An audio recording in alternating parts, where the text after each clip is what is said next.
Well, hi guys, it's Ian at SS8000 Cars, and we're in 570 GT, and this is exciting actually, I have to say.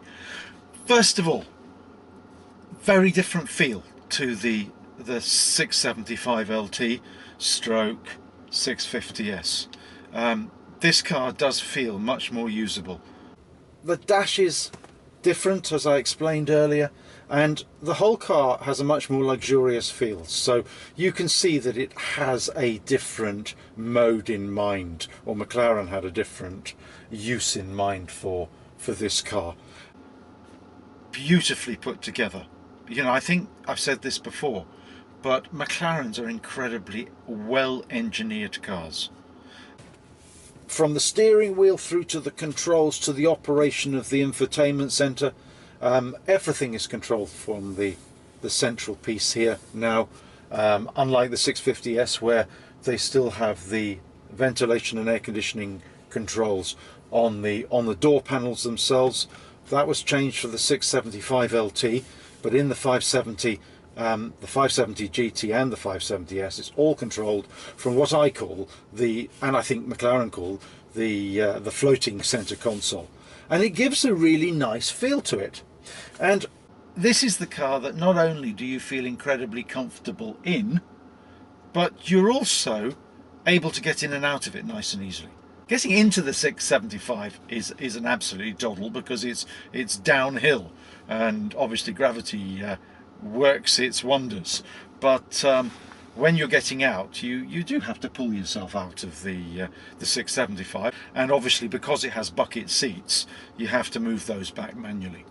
But it's quite a machine. You know, I mean, all the controls you'd be familiar with. This has the two-tone leather, so the cream leather, I know McLaren have a specific name for it, but the cream leather with the black inserts, and it just looks fantastic. And then outside, as you know, it's the dark mauve metallic with the silver wheels, and I'll get the precise names for you when I'm talking to Craig tomorrow, so he'll be able to let you know precisely what the colour scheme is. So we start it up, same procedure, foot on the brake.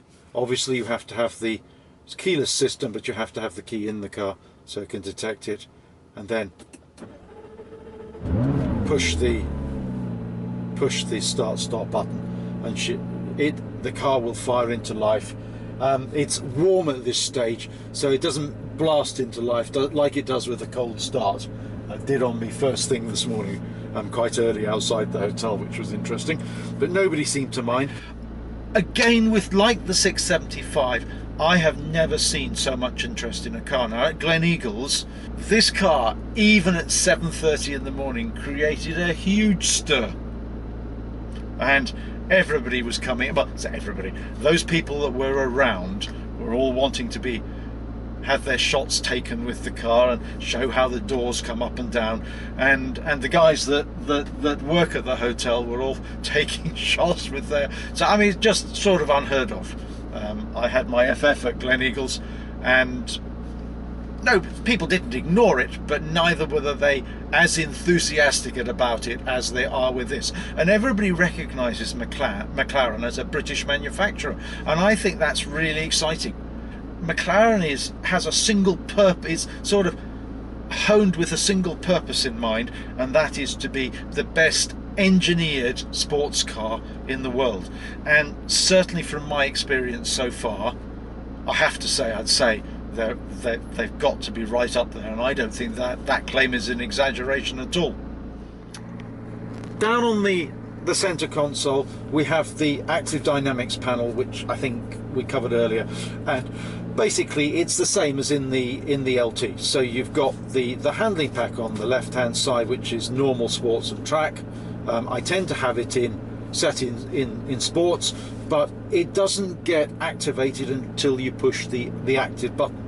And then the powertrain, which I mean clearly we'll probably put into sport now, but I think for normal use, with the intended purpose of the GT to be the Grand Tourer of the McLaren range, you probably have that in normal quite a bit of the time.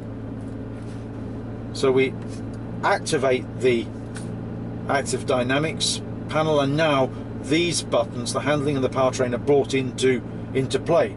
So we now have a different display at the front than we have for normal. So it's subtly different. So I turn it back to normal, it does change minutely.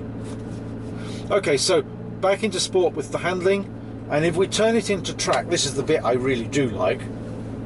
Just like the P1, we have the central rev counter dominating the central screen, and it's just a one-piece unit with different modes, so it's divided into different modes.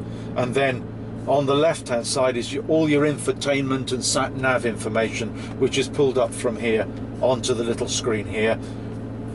Middle and largest screen is devoted in race to the rev counter, obviously which gear you're in, you need to know what gear you're in the whole time, and the fact that it is an automatic rather than manual, and a little speedometer. So if I turn that back to sport, you can see it immediately goes back to normal. This side we have obviously your fuel tank capacity and the range, and your oil temperature and your coolant temperature. And then here we have almost like a sort of illustration of the key elements of the car to let you know whether you're warm enough. So if you're going to take the car on a track, or even if you're going to use it aggressively on the road, it tells you where you are with the various components.